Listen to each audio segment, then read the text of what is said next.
我们现在来聊聊，蝴蝶兰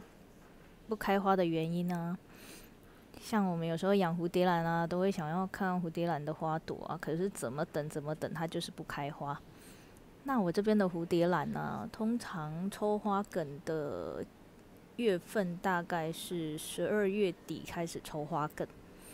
然后抽花梗的话要抽2个月，啊，开花的话，像大型的蝴蝶兰的话，就要可能开的话，也要1个半月到2个月的时间吧。像这个是白色的是那个 B3大白花，啊旁边的话是斑点粉红，这都是市场上比较常见的花。这2种大型花啊，白色的话，它的花朵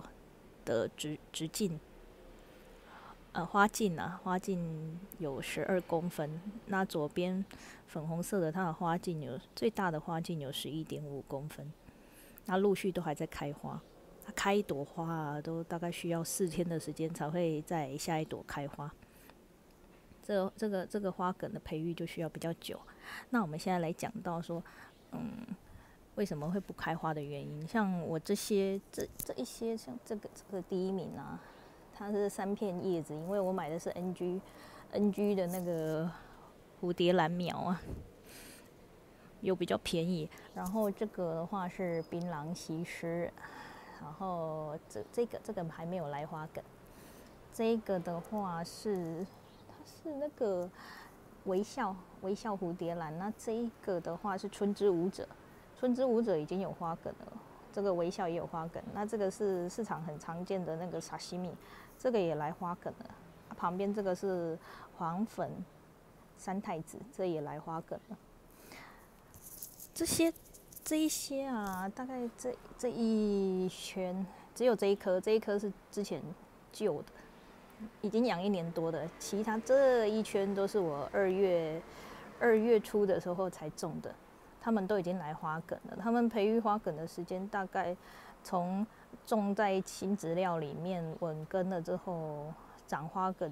大概花了40几天的时间吧。那我们就会看一下植株啊，你看这个白色，这个绿色小根头啊，这就是稳根的现象。另外还有一个稳根的现象，就是可以看到它的根就是胖胖绿绿的，吸饱水的样子。然后这也是之前稳根的，就是绿绿的胖胖的。然后另外一个稳根的现象就是长新叶子了，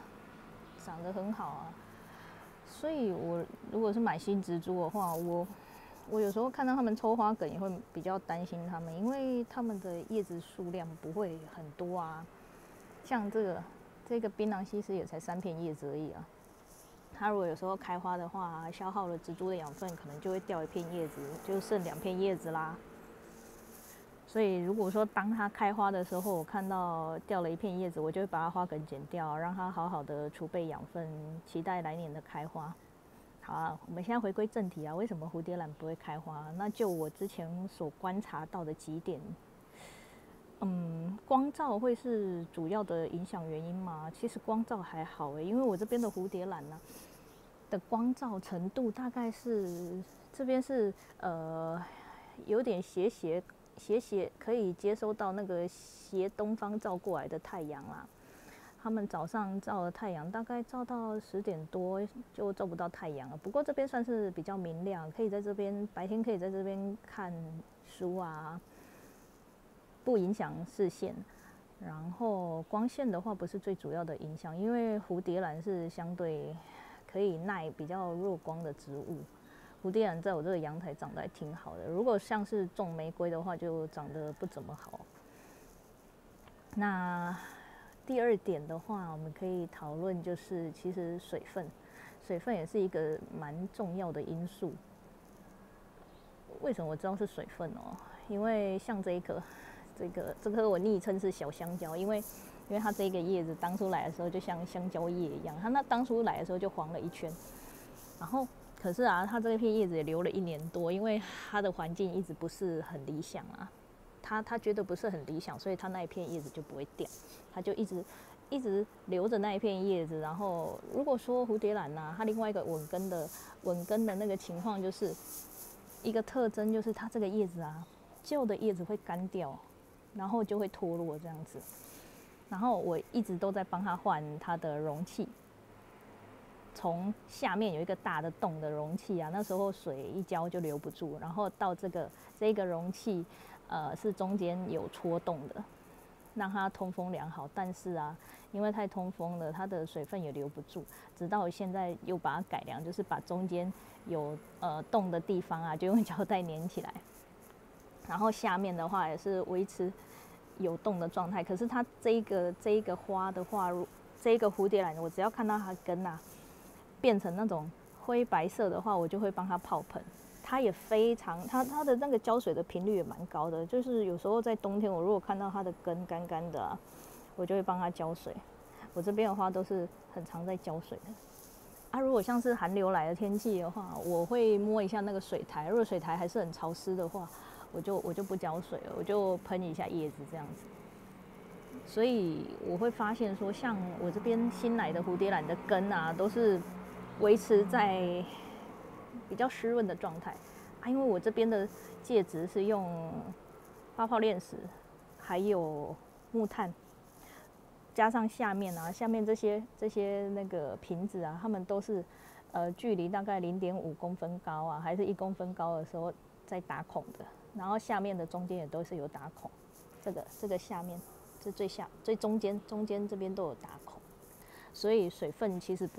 不会残留太多，但是又可以提供根部所需要湿润的环境，所以这样子的话也比较会促使它们抽新的花梗。那第3点，也就是最重要一点，就是肥料我这边的花都吃得很好，我都会调配一罐综合液体肥这个就调好要用的时候就会拿一小个瓶子，然后把液体肥装这样子这么高，然后剩下的都是放清水，然后我会先用清水把蝴蝶兰它们那个植株的根部稍微湿润一下，然后湿润一下，水草也湿润一下，然后之后再会浇一点点，就是挤一下滴几滴这样子，滴几滴的那个液体肥，稀释液体肥在它们的那个水草上面之前就很爱浇有时候会浇过头就导致那个水草就会长藻类看起来就绿绿的不过没有关系那个水草之后也都可以就是丢掉再换新的反正我的水草就只有一点点而已。那也可以简单的讲一下这个液体肥料是怎么调配的。我就是用大概1500cc的矿泉水瓶子，然后我会放那个腐殖酸钾溶液。我那时候我在花园城堡买的就这是什么收复宝吧，收复宝1号如果有其他的腐殖酸钾溶液，我觉得也不错啦，都可以参考看看。这一个大概放多少 cc 大概5到10cc 吧。然后再放那个，我有那种高氮配方的速效水溶肥，就是那种看起来蓝蓝的那种粉末，然后也是把它一起加进去，然后也会放一些开根的钙肥还是有一些钙肥也都可以放进去不过我着重的话就是着重在氮跟钾。然后磷肥的话，我反而会把它拉得比较低，因为蝴蝶兰主要着重就是氮跟钾，让它可以长叶跟长根。那如果说叶跟根都顾得很好的话，其实它就会抽花梗。它不是要让它长很多花苞，因为它的花苞控制的话是在